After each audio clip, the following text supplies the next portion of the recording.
Bengalis are known for picking up the mercy very quickly, because they are very fiery people. They do either completely something crazy, very quickly, or they embrace the mercy very quickly. I saw it in action sometimes. They go and they try even to attack devotees, and then the devotees go, Vaishnava, Vaishnava, go Ranga! And they go, oh, go Ranga! And they change from 1 second to another and embrace you. They were just trying to kill you 5 minutes ago, and they just change completely 180 degrees. It's completely mad. See what's going on here. But Bengalis are like that. They march, always demonstration, as a demonstration for Lenin, Stalin. Nobody does it in Russia really much. But Bengalis are marching communist, Yes, Lenin, Stalin, carrying big picture. And behind the demonstration comes Kirtan. Few guys with medanga and they go, Garanga Pachakaya Galaya, and chanting some concourse, usually. And you think, what is it? Is it a kirtan or communistic demonstration? They can combine it, they have no problem with that. Because as long as you march, it's okay.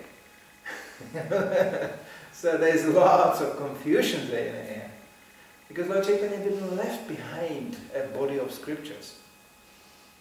He left relatively very few recorded, written statements.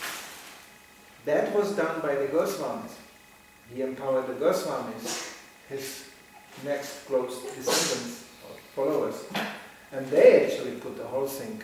And finally Krishnadas Kaviraj Goswami, his contemporary, who can still remember and who still had a close association with all his devotees.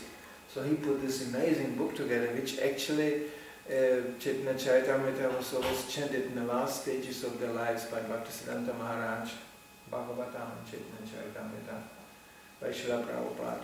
Srila Prabhupada very much in his last days, like just to hear Chaitanya Charitamrita, any part, anywhere, because it's so concentrated. It's just dealing with the essence. Love of Godhead, complete. There's nothing more. There's no piety, economic development, artha, dharma, kama, moksha. Piety, economical development, pious, and then finally heading for liberation from this material existence. Even that is not. Lord Chaitanya says, lifetime after lifetime, I can be born again. I don't care. As long as I remain engaged in your service. So this is even higher, is that. And he made it very clear in discussion with Ramananda Roy, the priorities in Krishna consciousness. It's all Krishna consciousness, even establishment of Varnashram, which Prabhupada stressed also very much. It's part of it. But comparatively spoken to the deliverance of Lord Chaitanya, the delivering the love of Godhead, the Varnashram Dharma is just a structure which is supposed to facilitate the process. Without that, Prabhupada says, you're not even human beings. So how do you want to go back to Buddha when you're not human beings? It's not possible. So Prabhupada stressed this, but he didn't start it with that. Prabhupada started his preaching with simply introducing the holy name. By any means, chant. Whatever you are, wherever you are, whatever you have done, just chant. Prabhupada said, some problem? Chant Hare Krishna. And then when this vision is clearing up a little bit more, then we can actually start to see our conditioning, the need of organizing ourselves or placing ourselves in a proper circumstance. Because if you are completely covered, you cannot see anything. You will just replace one designation with another. We are always designating ourselves. I am like this, yes. I am like that. Prabhupada went even so far, when it came to Krishna consciousness, he said, we are not Indian. We have nothing to do with India. That's just where Lord Chaitanya appeared. That's where Krishna appeared. It's a very special place. But in itself, we couldn't care less. And that's a proof. His movement is a proof that actually anybody can take part in it. We don't care. It can be, from any part of the world, anywhere Prabhupada introduced Krishna consciousness, anybody could take place. And there will be differences, of course. The Westerners basically don't understand Indians. And the Indians quite often don't understand the Westerners. It's just a bodily conditioning. We cannot just really access the mentalities completely. When Indians get happy, the Westerners get confused. And then, I think, what's going on here? Just the way of living is completely different. I mean, we are now devotees who just came back from India. It's always fun to watch this, that even experienced devotees, they always have a hard time to adjust themselves back to the West again. On the other side, they think, in the West there is yogurt, because in India it's called white soup, or I don't know what it is, some blubbery white thing. And especially here in Scandinavia, there's a very good quality milk products. And fresh air. Because in India, as a Westerner, you cannot breathe. It's just heat and dust. Here it's like the wind, the purifier, sometimes a little bit too purifying, but it's just, you can breathe. In India it's like, but Indians, they don't breathe, they speak. That's another symptom, problem. Here it's so silent. It's an open invitation to be introverted. Come, stop speaking. Sing. Sing harder. Think it through once more. In India, people don't think, they just talk. They talk first, then they sing something. They go, and then they go, what am I talking about? Oh, that sounds quite good actually. Let's keep on more talking. Yeah. In India, physical contact is just permanent. You always bump into somebody or somebody bumps into you. In West, it's insult. If I go on the street and I just go just to touch a little bit somebody, he goes, who is you to touch me like that? In India, they can sit on your head, you're just like, wow, what's the problem? There's still space enough to sit on your head. What are you talking about? It's like a completely different thing. So this is, and still there's Krishna consciousness. Still there is chanting. Of course it sounds a little different. Like in India you hit the Mridanga, there's 200 people jumping. Here you hit the Mridanga, nothing. Because it has to be first, we have to think about it. Shall we jump or not? What is the deeper meaning of jumping? Let's think about this. Is there some philosophical meaning to the jumping? Explain this to me. In India, what? Explaining what? He's playing Mridanga, I'm jumping, so what? Therefore, Krishna consciousness is exploding in India. It's so easy to spread it. In India, people come in the door and they go, who is in charge here? I want to be part of this. Who is in charge? I don't know how is it today, but when I came first time to India, being in charge means possibly you have to be big in size. The physical size was important also. And when Japadaka Maharaj walks to the Mayapur grounds, all the Indians stopped. They were going, Acharya coming, Acharya. Because he was 120 kilos. That alone was an argument. I don't know how is it today, but or it's still in India somewhat respected as sannyas. Here sannyas is some madman with a stick. It's just like, what?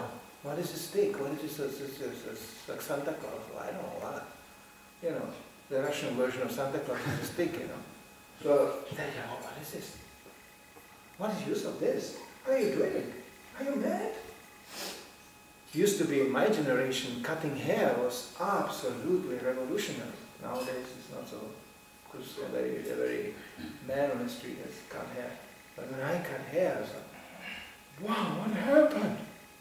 You lost your life, because whole life is in the hair. It was mad. So me joining like that in that generation, 1970, it's like, it's what you died.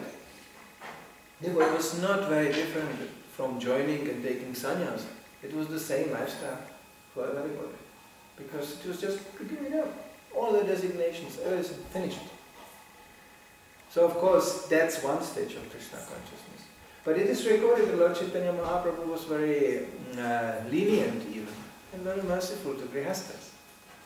Because he knew the amount of regulations they are built in, if you try to follow strictly, well, you will be very controlled too. And also, he was not a fanatic. Fanatic means, Prabhupada, I can quote you, I don't have this right down here, but Prabhupada describes, renunciation is only possible along with realization. It's a nice statement. He tried to be renounced, but he didn't realize. He said, well, we have a problem with renunciation. It's a quite interesting statement Prabhupada makes that. In the very early days, Prabhupada said renunciation is only possible along with realization. Because why? It's voluntary. Even Lord Chaitanya finally, he makes it voluntary. He is inviting, come and join. But he's not running behind people and beating them, you must join, because that freedom Krishna never touches. We have all individual freedom to make a decision. Become part of Krishna consciousness or not. Anytime. Anytime. Sometimes we pray to Krishna, or Prahlad Maharaj is praying, please don't give me that freedom. If I would have some material desire, don't fulfill it. Because the desire comes up, but the real devotee is praying, Krishna, just ignore it, it's just an idea. As long as we are on that level, we are safe. But when we start to follow the desire, then Krishna withdraws. Yes, please. You want to go to hell? How? There are so many wonderful ways to go to hell in the material world. There is more intellectual hell, there is more really gross sensual hell. There are so many things. In India also you can learn very nicely how to deviate. It's very nice. They always have an explanation. That's the biggest problem in preaching in India, because they always know something. And from the shastra too. But it's completely irrelevant to their lives or this, or they will still quote. They will tell you, Krishna is the supreme controller. Therefore, he has to decide if I'm going to join or not. And he didn't decide it yet. So I'm not joining. I'm listening. God, tell me, shall I join? He's saying nothing. Because they don't understand. Krishna will say nothing. It's your choice. He is insisting. You choose. We are not remote control robots. And again, renunciation comes along the realization. If you realize the need to really to join, then you will join. Otherwise, we can join by social pressure. That's also in India. One madman starts to do something, immediately people pile up behind him. They don't even ask who, what. If he's very charismatic, he goes, oh, and then immediately 100,000 people following. You ask them, why are you following? Well, he's God. How do you know he's God? He said so. And I see he's shining. He's shining, splittering. Well, he can make a rasagula like this. Prabhupada said, any damn cook can do that. I can produce 100 rasagulas. Oh, he can pull even gold out of his hand like this. Prabhupada said, go to this shop and buy a golden ring. It's even better shaped. So the shopkeeper is better as Sai Baba, whatever it is. There are so many. Always coming up. I'm Krishna in this.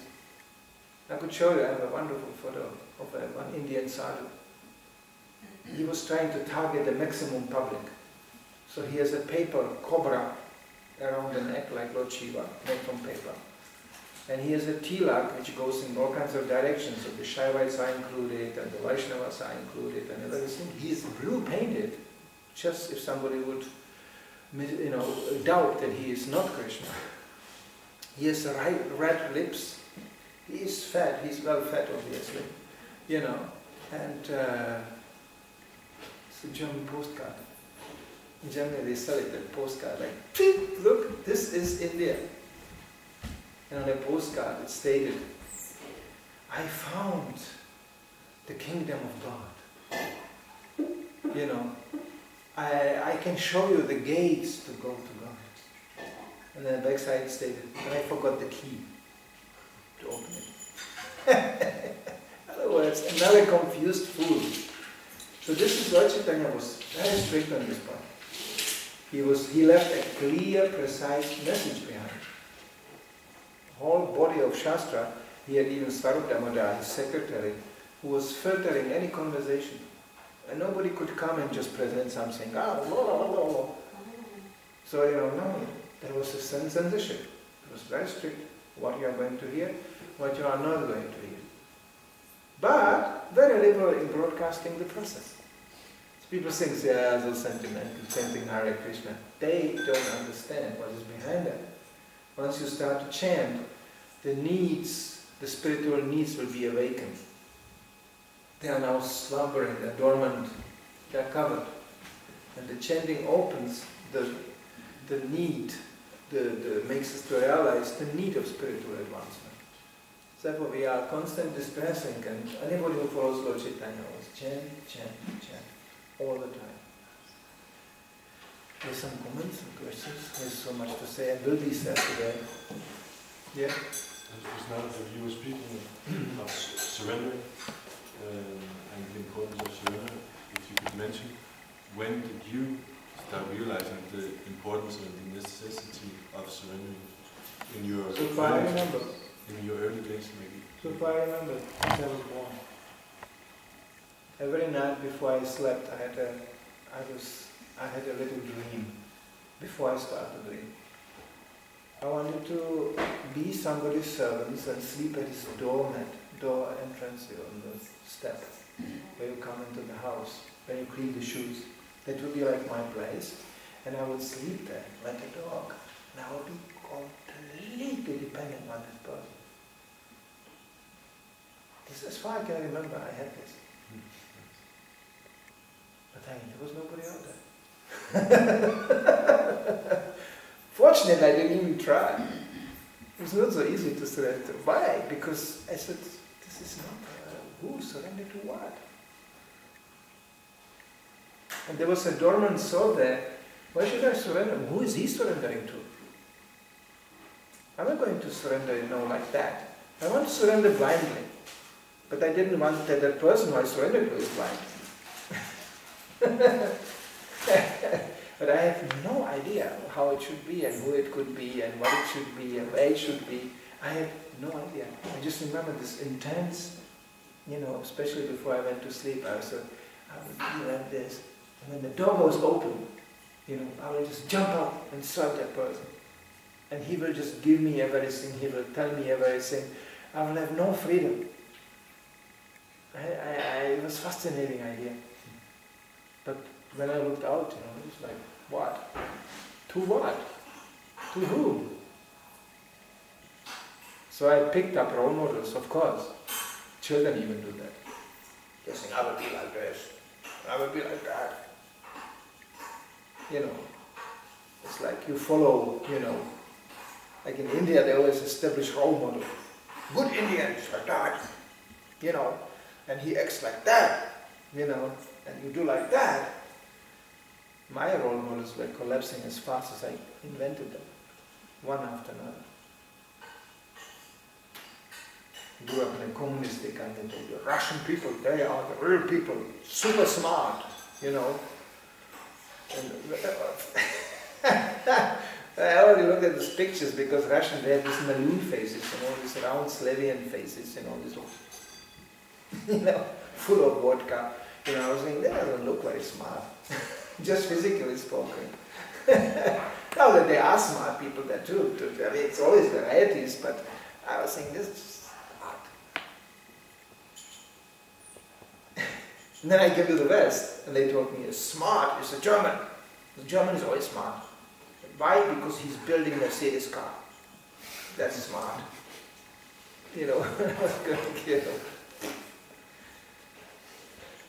So I still had the dream, but by the age of 16 or something, I was a full-grown cynic.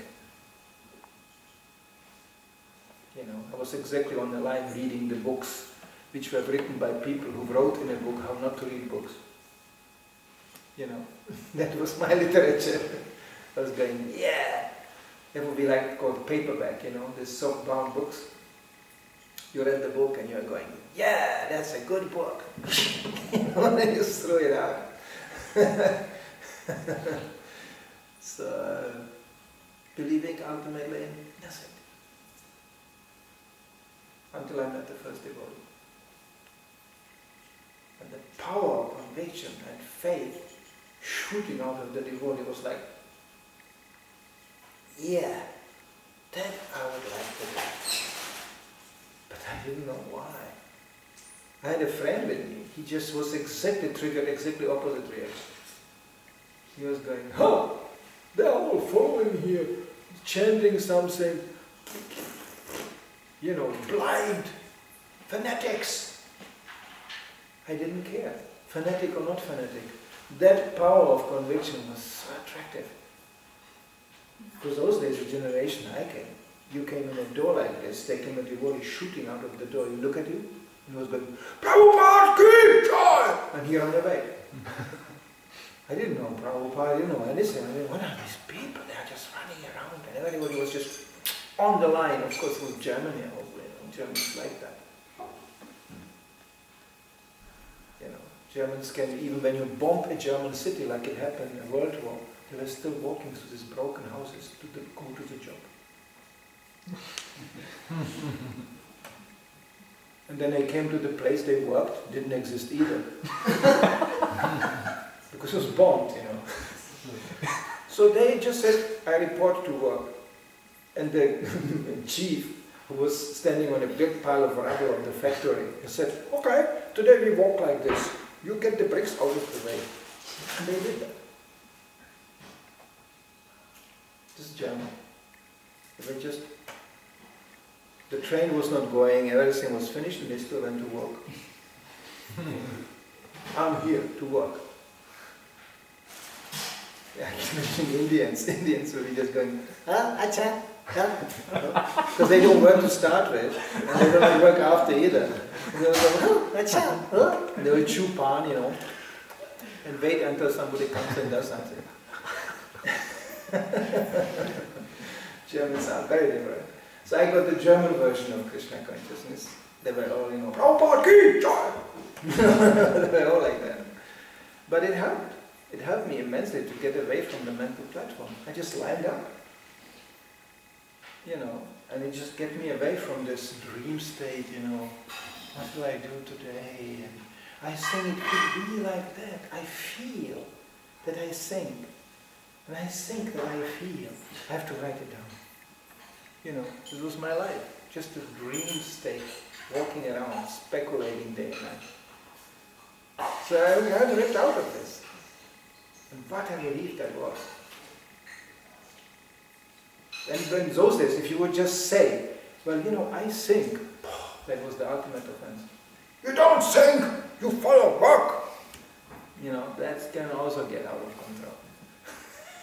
We are supposed to think in Krishna consciousness, not supposed to follow blindly, but if you are really confused and stupid, better you follow blindly. So it helped. But the conviction of these devotees, they had the whole Germany against us. They were not ready for some people with, with dhoti and sika jumping on the street. They were just celebrating that after the war we made it again. Germany is back on track. And we have they call it Wirtschaftswunder, means actually the economical wonder. We are back again. We can go on holiday to Mallorca. And we can work hard, and we work hard, and we put the houses back, and the shopping street back, and we are here again. Germany is back again! Good quality Germany. And then we came and we said, so Maya, so illusion. That was an insult. Ugh. And they always thought, oh, they come from India. Mm-hmm. Some bunch of boys got some idea in India. Well, they will go back to India, no problem. Then they realize they are not going back to India. They are becoming more and more. I mean, Germany never had more, let's say, actively spoken as 300 devotees. That was the max, I think, ever. But then we asked people on the street out of fun, how many do you sing Hare Krishna in Germany? Nobody said below 5,000. Nobody. Some of them said 500,000. Because these 300 devotees were traveling like mad around Germany. We were everywhere. So they said, they are everywhere. because we had vans and I covered 1,000 kilometers a week easily. So we were going, and they said, yeah, I met Hare Krishna in Hamburg, yeah. Well, that was me, just yesterday. And it's like, because I didn't recognize the faces in this. So they said, and then it was alarm. Then the German government really said, okay, this is enough. You go all in jail. And we got a big police rolling in. And then it was like war. So, but the faith of these devotees and the determination not to go back, that was very high. Want to comment something? I was thinking, because you mentioned like Lord Chaitanya Mahaprabhu said the Sankirtan movement, chanting the holy names. But Prabhupada also very much, Bhaktisiddhanta Saraswati also very much emphasized philosophy. Whereas Chaitanya Mahaprabhu would speak mainly to intelligent people. So is it because like Prabhupada had this special Shakti that explaining the philosophy to the people in Kali Yuga that is... Prabhupada had a Shakti to explain even to people who wanted to later understand one thing. And still they are inspired. That was Prabhupada. He just could inspire people by giving lecture, which nobody, not many could understand. But they understood one thing, and that's essentially spoken in Madhyamadikari level, that you are powered very much by the good feeling, this is good. Even you don't understand correctly the whole thing, but there is established faith. So Prabhupada described all this, but he had the power to break into the false egos and fascinate people, because actually we hear the philosophical part when you listen to his lectures, but then there was the other part which is not emanated through the recordings and through the books so much. It was the emotional part. So Prabhupada could charm a public, or he could just practically charm, the word charm, he could fascinate people who couldn't really understand, and they started to practice immediately. Nobody knew even why. Because devotees did the same thing later on, repeated the same thing, but not the same result. Because it's purity. And this is what Prabhupada said, whatever we got in this movement is based on, we got because of purity. And purity means you don't change anything. You keep it as it is. This is Krishna, you deliver him like that, unchanged. And then it has this effect, because the soul, despite all the confusion and all the covering, is there. And it will respond.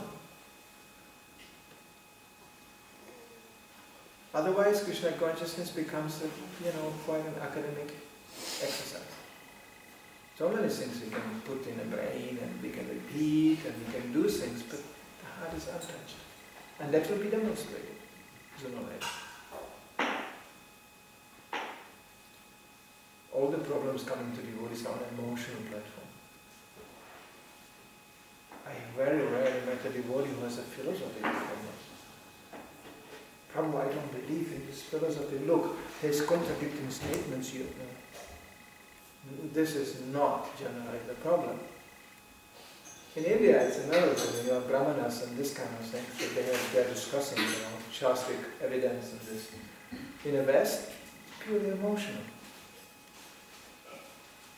Prabhu, I feel alone, and Prabhu, they hurt me, and I got mistreated, and yeah, well, that should be dealt with, a shastric thing. But sorry, how many devotees are just diving into the shastric career, being highly tormented by unfulfilled emotional desires. And you get confused on a minute, because you think, I'm learning so much. There's still so much desire. Where is this desire coming? It should be purified by learning.